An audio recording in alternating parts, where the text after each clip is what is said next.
Nous sommes aujourd'hui dans la salle d'horlogerie du Musée des Arts Décoratifs et je vais vous présenter plusieurs pièces de la deuxième horloge astronomique et mécanique de la cathédrale de Strasbourg.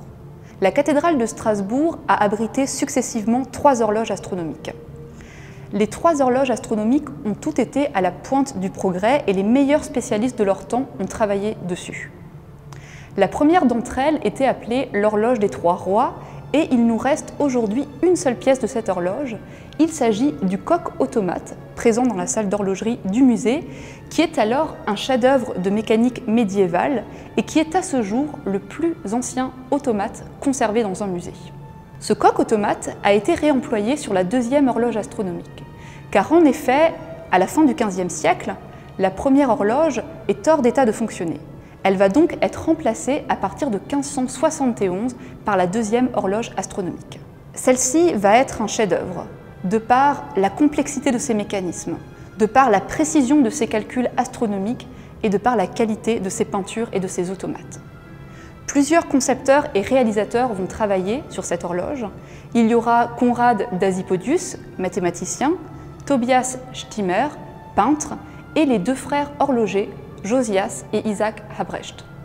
Je vais vous présenter quelques pièces de cette deuxième horloge astronomique de la cathédrale de Strasbourg. Vous avez tout d'abord, en haut, un cadran qui est un astrolabe.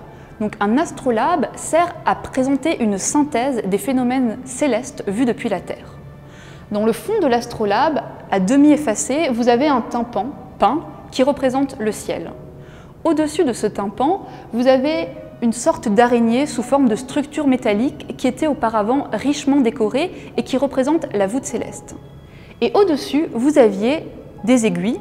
Il en reste aujourd'hui une qui est bien visible. C'est une aiguille qui porte en son bout un soleil avec un visage rayonnant surmonté d'une main. Et cette aiguille servait à donner l'heure solaire moyenne.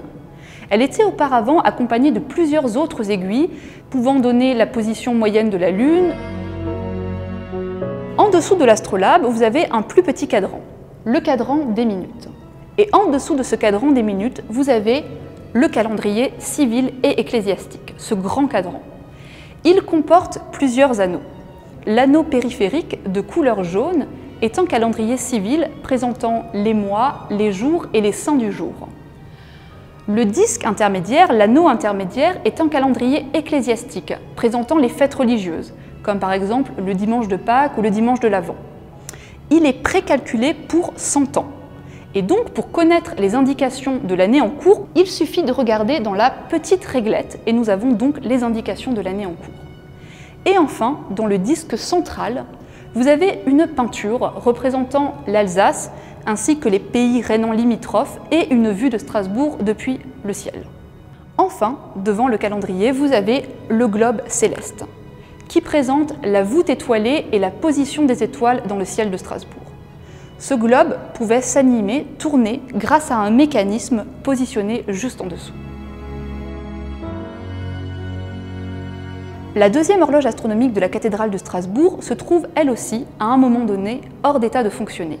Et elle sera remplacée à partir de 1838 par la 3e et dernière horloge astronomique toujours présente actuellement dans la cathédrale de Strasbourg et exécutée par Jean-Baptiste Schwilke.